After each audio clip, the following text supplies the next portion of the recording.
Sir, are you okay? A voice broke through his spiraling thoughts. Are you okay? Daniel looked up. A woman in a navy blazer stood a few feet away, concern etched across her face. I need to speak to someone, he said quickly, his voice uneven. My account. Someone took everything. She gestured toward the service desk. Right this way. But as he followed her, his mind was already racing backward, replaying every second, every detail, searching for the exact moment things went wrong. It landed on one scene, a quiet moment, a stranger, a simple request. It had been an ordinary afternoon, the kind that passed without notice. Daniel sat by the window of a small cafe, his laptop open, headphones resting around his neck. The soft hum of conversations blended with the occasional clink of cups and spoons. Outside, the city moved in its usual rhythm. Cars gliding by, pedestrians weaving through crosswalks. He liked places like this, public enough to feel alive, quiet enough to focus. He had just finished reviewing a client's project and was about to send it off when he noticed someone approach his table. Hey, sorry to bother you. Daniel looked up. The man standing in front of him didn't seem out of place. Mid-30s, maybe, clean haircut, casual but neat clothes. Nothing about him raised alarms. My phone just died, the man said, holding up a black device with a blank screen. I need to call my sister. It's kind of urgent. Could I use yours for a quick call? Daniel hesitated. Not outwardly, but inside there was a flicker, a brief pause where instinct and logic brushed against each other. He glanced around. People everywhere, bright daylight, no obvious danger. It'll just take a minute, the man added, his tone calm, almost apologetic. I'd really appreciate it. Daniel shifted slightly in his seat. His fingers hovered over his phone. He knew the rules. Everyone did. Don't hand your phone to strangers. But this wasn't some dark alley or empty street. It was a cafe in the middle of the day. The man didn't look threatening. If anything, he looked normal, and saying no felt uncomfortable. Sure, Daniel said finally. He unlocked his phone and handed it over. Thank you. Seriously, the man said, offering a small smile. He stepped a few feet away, turning slightly as he raised the phone to his ear. Daniel watched him for a moment, then turned back to his laptop. It was nothing. Just a call. At least that's what he thought. 2 minutes passed. Daniel typed, edited, reread a paragraph. Normal. 5 minutes. He glanced up. The man was still on the call, pacing slightly now, his back turned. Daniel frowned. That seemed a bit long for a quick call. He shifted in his chair, his attention no longer on the screen in front of him. 8 minutes. A vibration buzzed on the table. Daniel looked down instinctively, then remembered his phone wasn't there. Another vibration. But this time, it wasn't physical. It was the ghost of it, the expectation. Something felt off. He stood up slowly, eyes fixed on the man. Hey, Daniel called out, trying to keep his tone casual. Everything okay? The man turned almost immediately, lowering the phone from his ear. Yeah, sorry about that, he said, walking back. Family stuff. He extended the phone toward Daniel. Thanks again, I appreciate it. Daniel took it, his fingers brushing against the device. Yeah, no problem, he replied automatically. The man gave a brief nod, then turned and walked toward the exit. And just like that, he was gone. Daniel sat back down, exhaling lightly. That had been slightly weird, but not enough to panic. He glanced at his phone. The screen lit up. A message. Your verification code is... He blinked. Verification code? Another notification popped up. New login attempt detected. Daniel's brow furrowed. What? His thumb moved quickly, unlocking the phone. More notifications flooded in. Password reset request received. Security settings updated. His heartbeat quickened. No, this doesn't make sense. He opened his banking app. It lagged for a second, just long enough to make his stomach drop. Then it loaded. Transaction history. His eyes scanned the screen and froze. A transfer, then another, and another, large amounts, rapidly executed. His breath caught in his throat. This isn't real. He refreshed the page. The numbers didn't change. He checked the balance, and there it was. $0. The chair scraped loudly against the floor as Daniel stood up so fast it nearly toppled over. No, this can't be happening, he said. Louder this time, drawing a few glances from nearby tables. His fingers trembled as he scrolled through the transactions again, as if repetition might somehow undo them.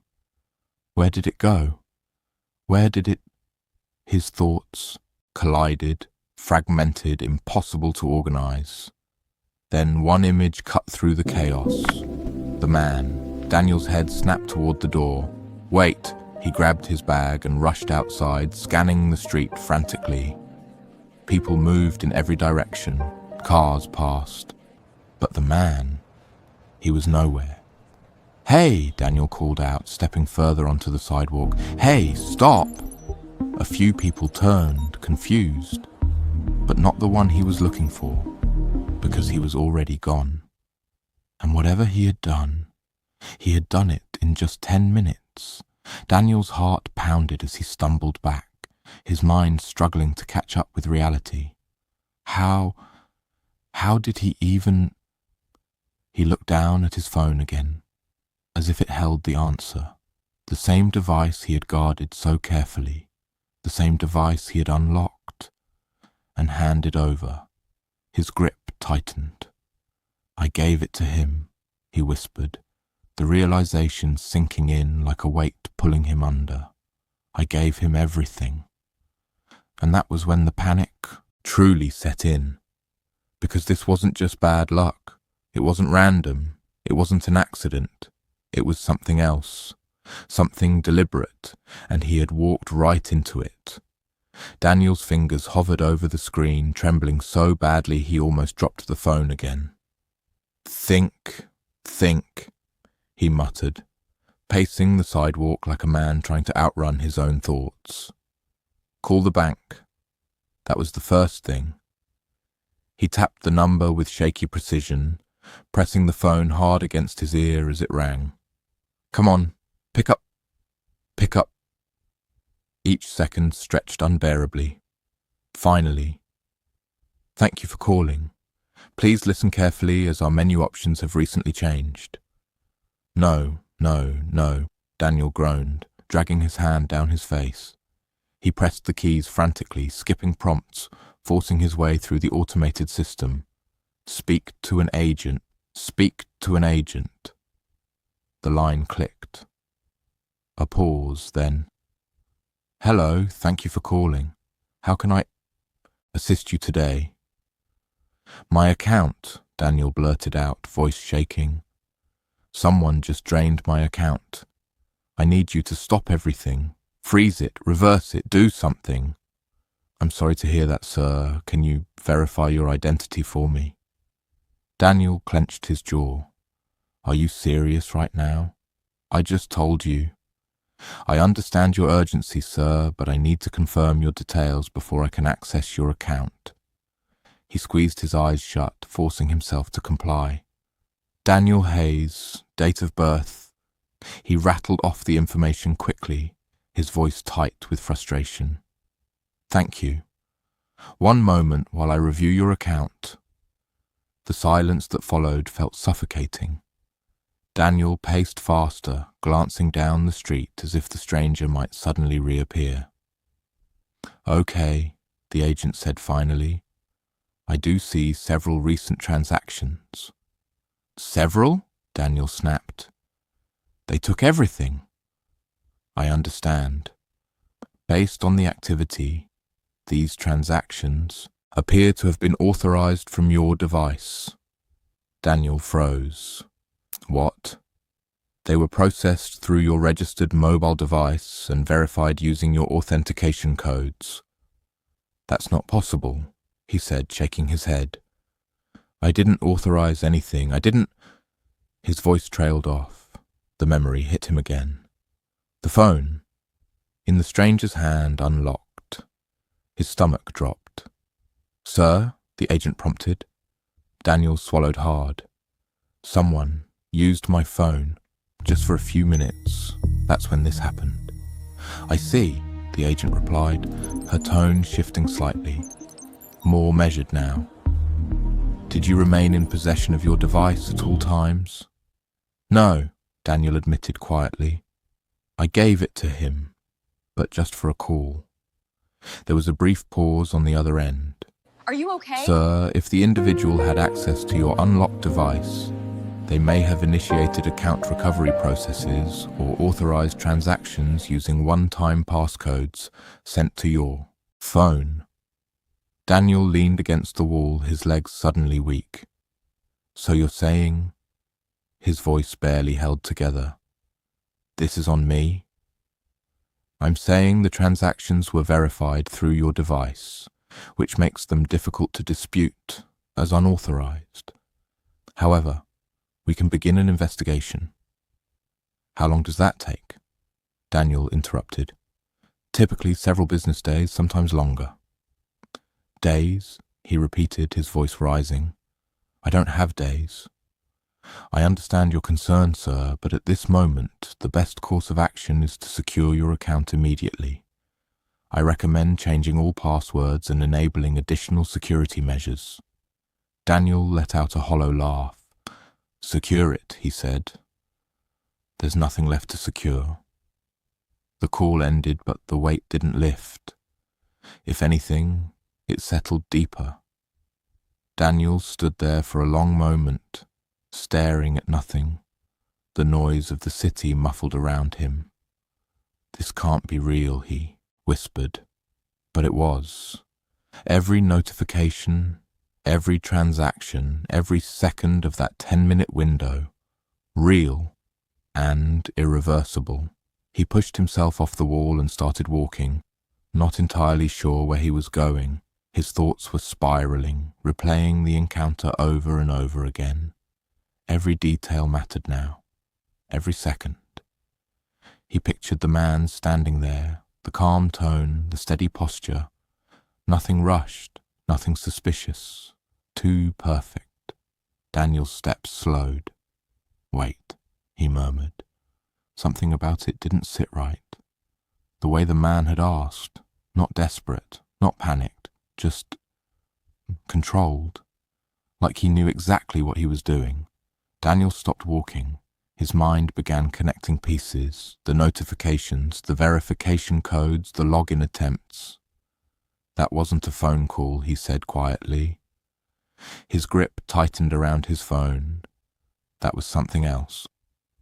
He hurried back to the cafe, pushing through the door with urgency. The same barista stood behind, the counter glancing up in mild surprise. Hey, are you okay? She asked. That guy, Daniel said, scanning the room. The one who was just here. He asked to use my phone. Did you see him? She frowned slightly. Maybe. There are a lot of people in and out. He was standing right there, Daniel insisted, pointing to his table. Mid-30s, dark jacket, he talked on my phone for like 10 minutes. A man sitting nearby looked up. Oh yeah, I saw him. Daniel turned quickly. You did? Yeah, the man said, nodding. Thought it was a bit weird, actually. Weird how? Daniel stepped closer. He wasn't really talking, the man said. At least, not much. He kept looking down at the phone more than anything. Daniel's chest tightened. Looking down. Doing what? The man shrugged. Couldn't tell exactly, just tapping, scrolling, you know. Daniel's stomach twisted. That was it. That was exactly it. He hadn't been making a call. He had been using the phone, accessing it, controlling it. Did he leave? Daniel asked, though he already knew the answer. Yeah, the man said, a while ago. Daniel nodded slowly, his mind racing faster now, piecing together the method behind the damage.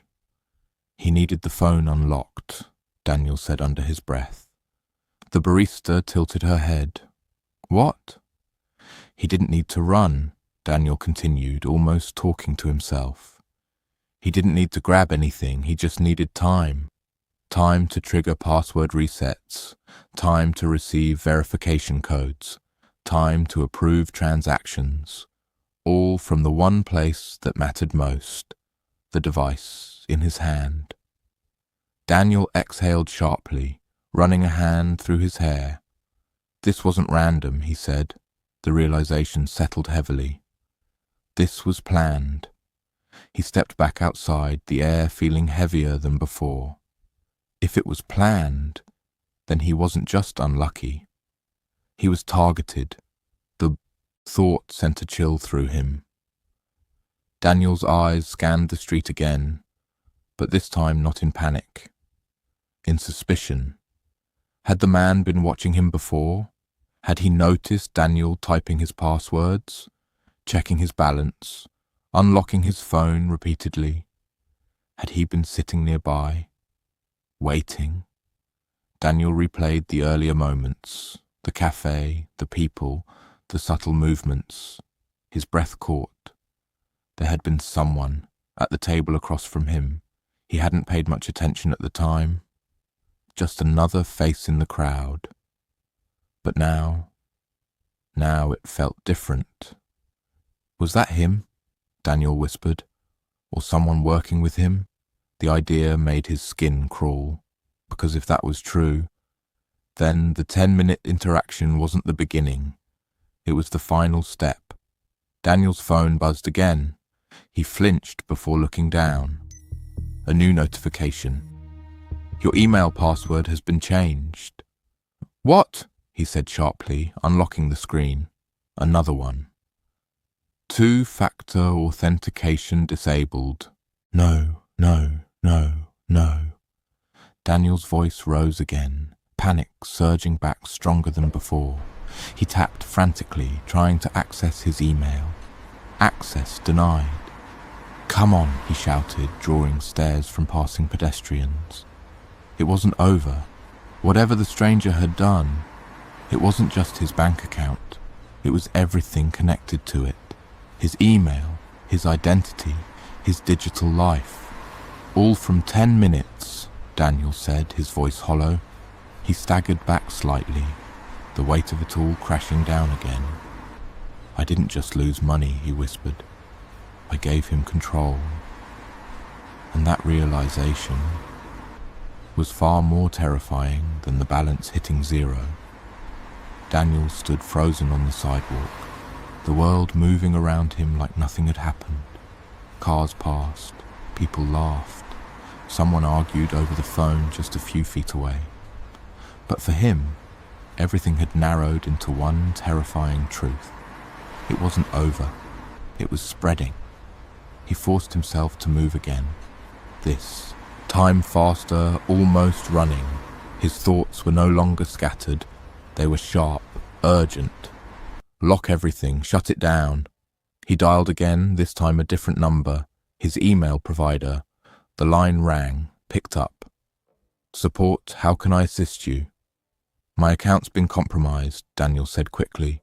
Someone changed my password. I need to regain access now. All right, I'll help you with that.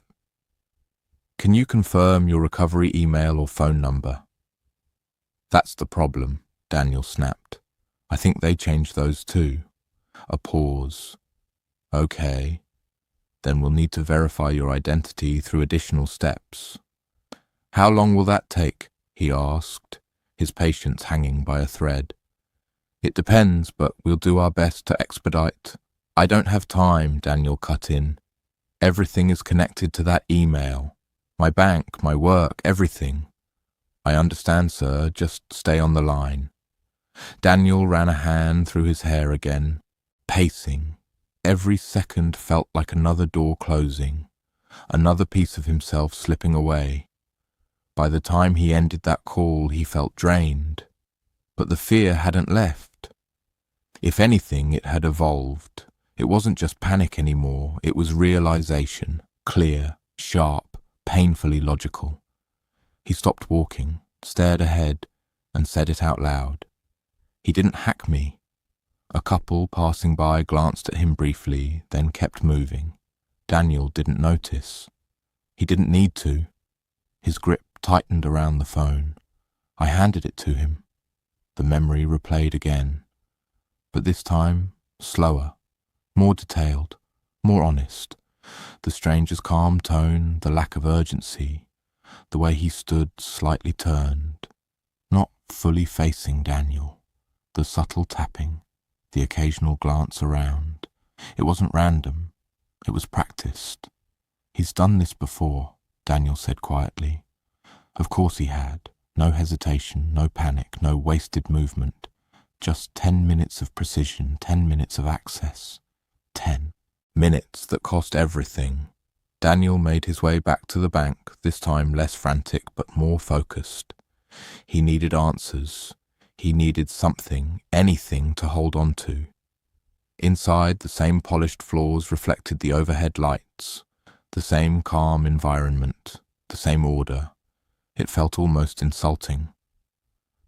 "Sir, you're back," the woman from earlier said gently. "Yes," Daniel replied, walking straight up to the counter. "I need to understand something." She nodded. "Of course." He placed his phone on the counter. "If someone has your unlocked phone, what exactly can they do in 10 minutes? She hesitated slightly, choosing her words carefully. "A lot," she said. Daniel let out a humorless laugh. "Yeah, I'm starting to realize that," she continued. "If your financial apps are accessible, they can initiate password resets, authorize transfers using verification codes, and even change security settings." Daniel nodded slowly. "Which all gets sent where?" he asked. "To your phone," she replied. He tapped the device lightly. "Exactly." There was a moment of silence between them. Then Daniel asked the question that had been sitting in the back of his mind. "Would this be considered fraud?" She paused. "Technically," she said, "it depends on the investigation.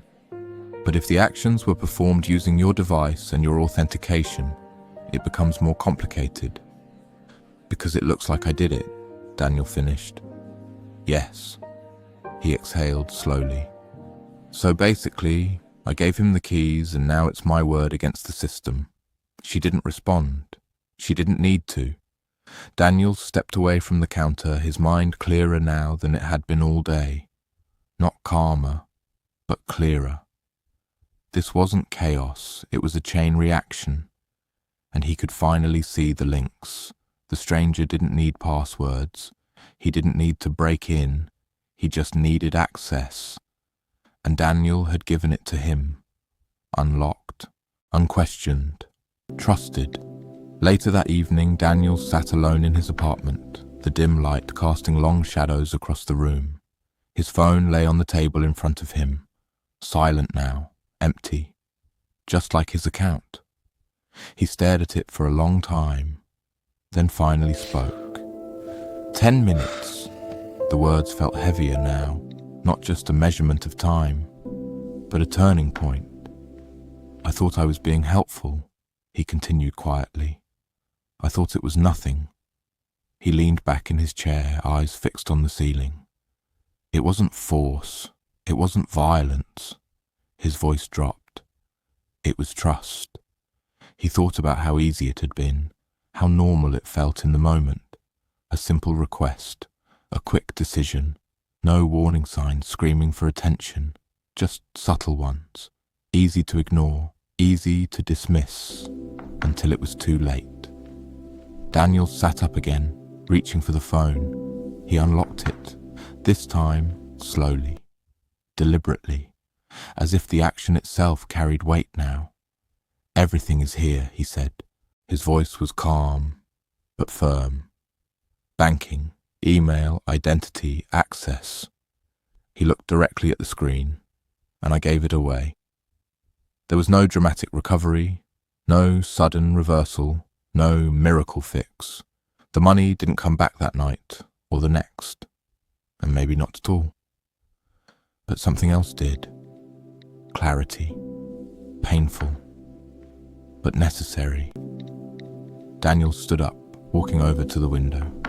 The city lights flickered in the distance, people still moving, still living, still unaware of how quickly things could change. He watched them for a moment, then spoke again. "Next time someone asks to use a phone..." He paused, not out of hesitation, but for emphasis. For just a minute. His jaw tightened slightly. "Remember this." He picked up the phone one last time, his reflection faintly visible on the dark screen. Because in today's world, his voice lowered, steady and certain. Your phone isn't just a phone, a beat of silence. It's everything. And sometimes, all it takes is 10 minutes.